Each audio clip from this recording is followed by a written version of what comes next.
अब देख लेते हैं अपने चैप्टर का नेक्स्ट टॉपिक जो कि है फंडामेंटल राइट्स।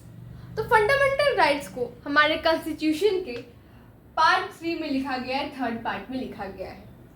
अब फंडामेंटल राइट्स होते क्या हैं? तो फंडामेंटल का मतलब होता है बेसिक। फंडामेंटल का मतलब होता है बेसिक। तो ऐसे राइट्स जो लाइफ अच्छी तरह से जीने के लिए बहुत ज़रूरी है, एक अच्छी लाइफ जीने के लिए बहुत ज़रूरी है, वैसे बेसिक राइट्स को हम बोलते हैं फंडामेंटल राइट्स। तो हमारे कॉन्स्टिट्यूशन में बेसिकली हमें 6 फंडामेंटल राइट्स देखने को मिलते हैं जो कि अलग अलग आर्टिकल्स में लिखे गए हैं।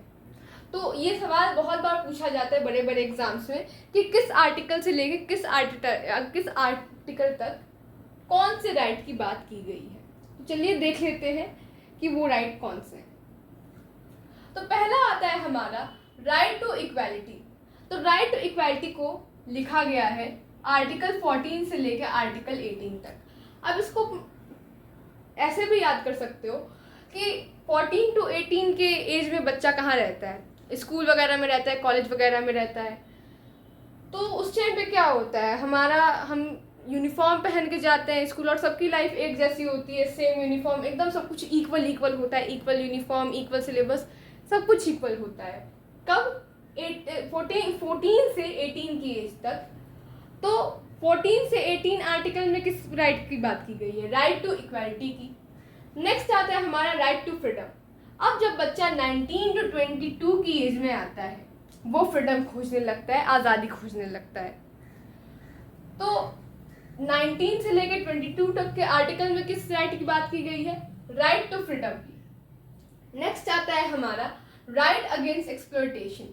अब मानिए जो बच्चा है उसकी 23 से 24 की एज में कहीं जॉब लग गई।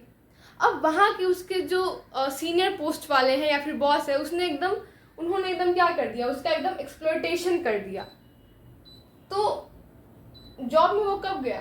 23 से 24 की एज में। एक्सप्लॉयटेशन उसका वहीं पे हुआ। तो 23 और 24 आर्टिकल में किसकी बात की गई है? राइट अगेंस्ट एक्सप्लॉयटेशन की। नेक्स्ट राइट है हमारा right to freedom of religion. अब इतना एक्सप्लॉयटेशन झेलने के बाद बच्चे ने सोचा कि अब कोई रास्ता नहीं है, चलो भगवान जी से पूछते हैं। अब बच्चे ने क्या किया? 25 से 28 की एज तक उसने क्या किया? खूब पूजा पाठ की, भगवान से बोला कि भगवान जी क्या करूं।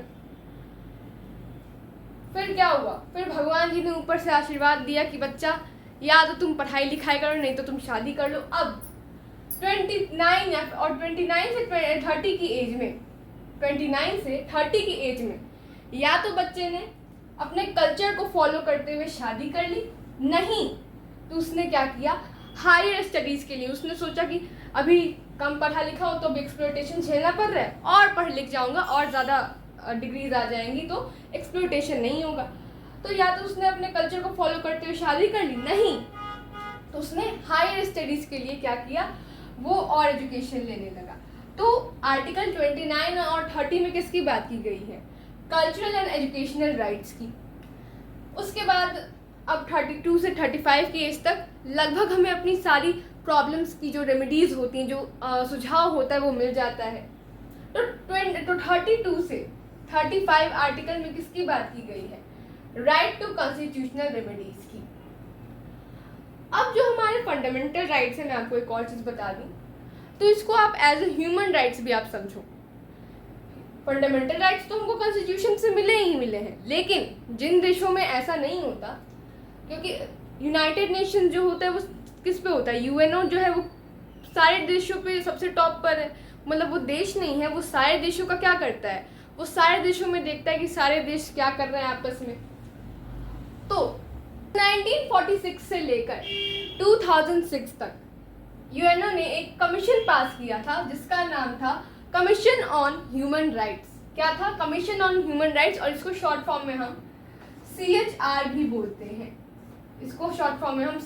भी बोलते हैं। एंड इंडिया ने कमीशन ऑन ह्यूमन राइट्स में एक बहुत एक्टिव रोल प्ले किया और